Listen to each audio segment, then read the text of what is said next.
নমস্কাৰ বন্ধুসকল, আজি ভিডিঅ'টোত মই আপোনালোকৰ লৈ আহিছোঁ অসমৰ 4টা নতুন চাকৰি আপডেট। এই চাকৰিবোৰত আপোনালোকে 8 পাছ, হাই ছেকেণ্ডেৰী পাছ আৰু গ্ৰেজুৱেশ্যন প্ৰাৰ্থীসকলে আবেদন কৰিব পাৰিব। ভিডিঅ'টো শেষলৈ চাই থাকিব। কেনেকৈ এপ্লাই কৰিব লাগিব মই সেইটোকো ক'ম। নটিফিকেশ্যন হৈছে আপোনালোকৰ ৰিলিজ কৰিছে চেকম 6 আছামৰ ফালৰ পৰা, আৰু আপোনালোকৰ পষ্টৰ নাম হৈছে কোৱালিটি এক্সপাৰ্টৰ কাৰণে হয়। পষ্ট আপোনালোকৰ এটা আছে, জবটো আপোনালোকৰ কণ্টেক্সুৱেল হ'ব, আৰু জব লোকেশ্যন আপোনালোকৰ ষ্টেট মিছন অফিচ আসামৰ হ'ব।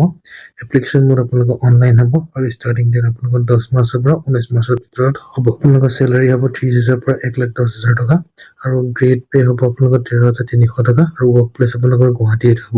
এডুকেশ্যন কোৱালিফিকেশ্যন আপোনালোকৰ পষ্ট গ্ৰেজুৱেট হ'ব লাগিব, চায়েন্স নাইবা আৰ্টছৰ হ'ব লাগিব, BA ডিগ্ৰী লাগিব, মিনিমাম 5 বছৰ এক্সপিৰিয়েঞ্চ লাগিব, টিচিং ক্ষেত্ৰত বা এডুকেশ্যন ক্ষেত্ৰত হয়। আৰু গভৰ্ণমেণ্ট ইনষ্টিটিউশ্যন হ'ব লাগিব, গভৰ্ণমেণ্ট ৰিকগনাইজ ছ'চাইটি হ'ব লাগিব, বা government recognise higher secondary education institute হ'ব লাগিব। এজ লিমিট আপোনালোকৰ 18 পৰা 62 ইয়াৰ্ছ হ'ব লাগিব, আৰু আপোনালোকৰ 1 জানুৱাৰী 2026 হিচাপত কাউণ্ট কৰাব মেট্ৰিকুলেশ্যন চাৰ্টিফিকেটৰ সৈতে। এপ্লিকেশ্যন ফিজ, কোনো এপ্লিকেশ্যন ফিজ নাই। এক্সাম প্ৰচেছ হ'ল আপোনাৰ ৰিটেন টেষ্ট বা ইণ্টাৰভিউ হ'ব, তাৰপিছত জেনেৰেল এৱাৰনেছ হ'ব, মানে যেনেকৈ ৰিটেন টেষ্টত আপোনালোকৰ চিলেবাছ হয়, পাৰ্চনেল এপ্টিটিউড হ'ব, আৰু ছাবজেক্ট নলেজ হ'ব, ৰিলিভেণ্ট এক্সপিৰিয়েঞ্চ হ'ব, আৰু আপোনালোকে ইণ্টাৰভিউত এটলিষ্ট 50% মাৰ্ক পাব লাগিব। সেইটো আপোনালোকে এপ্লাই কেনেকৈ কৰিব, অফিচিয়েল ৱেবছাইটৰ লিংক এইটো হয়, যিটো নেকি মই ডিছক্ৰিপশ্যনত দি দিম, আৰু অফিচিয়েল এপ্লিকেশ্যনৰ পৰ্টেলটো এইটো হয়, য'ত নেকি ক্লিক কৰিলে আপোনালোকে অফিচিয়েল এপ্লিকেশ্যন ফৰ্মখন অ'পেন হৈ যাব। দ্বিতীয়টো নটিফিকেশ্যন হ'ল আপোনালোকৰ অক্সফৰ্ড পাব্লিক স্কুল নলবাৰীৰ পৰা ৰিলিজ কৰিছে পষ্ট আপোনালোকৰ চায়েন্স টিচাৰৰ কাৰণে। জব লোকেশ্যন আপোনালোকৰ নলবাৰী আছাম হ'ব। এপ্লিকেশ্যন মোৰ আপোনালোকে ইমেইলৰ থ্ৰু দি এপ্লাই কৰিব লাগিব। কোৱালিফিকেশ্যন আপোনালোকৰ BSc মেণ্ডেটৰী হয়, BEd নাইবা MSc থাকিলে প্ৰিফাৰ দিব, মানে সিহঁতক বেছি প্ৰিফাৰ দিব। এক্সপিৰিয়েঞ্চ মিনিমাম 2 বছৰ হ'ব লাগিব। ভেকেঞ্চি ডিটেইলছ আপোনাৰ চায়েন্স টিচাৰৰ কাৰণে পষ্ট টাইম মেনশ্যন নাই।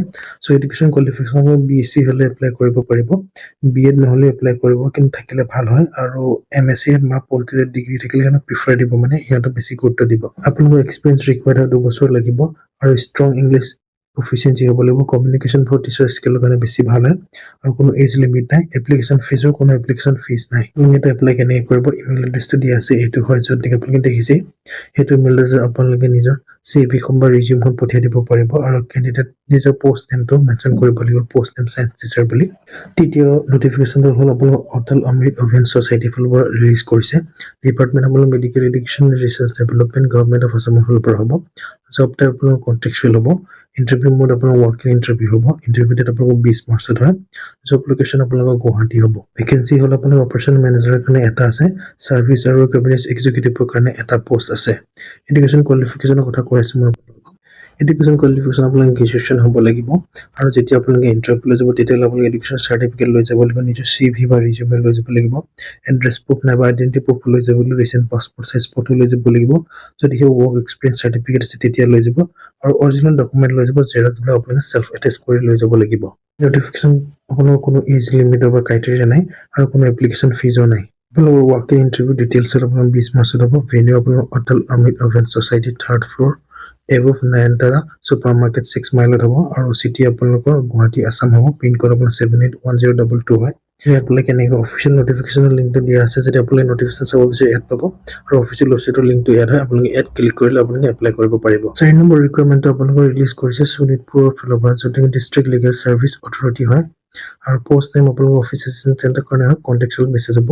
9 পষ্ট আপোনালোকৰ এটা আছে। জব লোকেশ্যন আপোনালোকৰ তেজপুৰ হ'ব। চেলাৰী আপোনালোকৰ 25,000 পাৰ মান্থ দিব।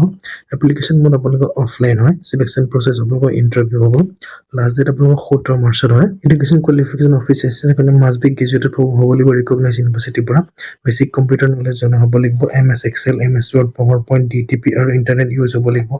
গুড টাইপিং স্পীড হ'ব লাগিব। এবিলিটি আপোনালোকৰ টেক ডাইৰেকশ্যন হ'ব লাগিব, আৰু ফাইল মেইনটেইন আৰু অফিচ ৱৰ্ক প্ৰচেছিং হ'ব লাগিব। মিনিমাম এজ আপোনালোকৰ 18 বছৰ হ'ব লাগিব। মেক্সিমাম এজ আপোনালোকৰ 40 বছৰ হ'ব লাগিব।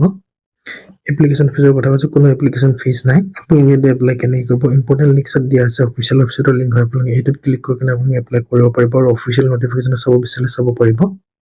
যেতিয়া আপোনালোকে এপ্লাই কৰিব তেতিয়া আপোনালোকে এডুকেশ্যন চাৰ্টিফিকেট দিব লাগিব, এজ প্ৰুফ দিব লাগিব, কাষ্ট চাৰ্টিফিকেট দিব লাগিব, ভেলিড এমপ্লয়মেণ্ট এক্সচেঞ্জ চাৰ্টিফিকেট দিব লাগিব, কম্পিউটাৰ চাৰ্টিফিকেট দিব লাগিব, 3 কপি পাছপৰ্ট চাইজ ফটো দিব লাগিব।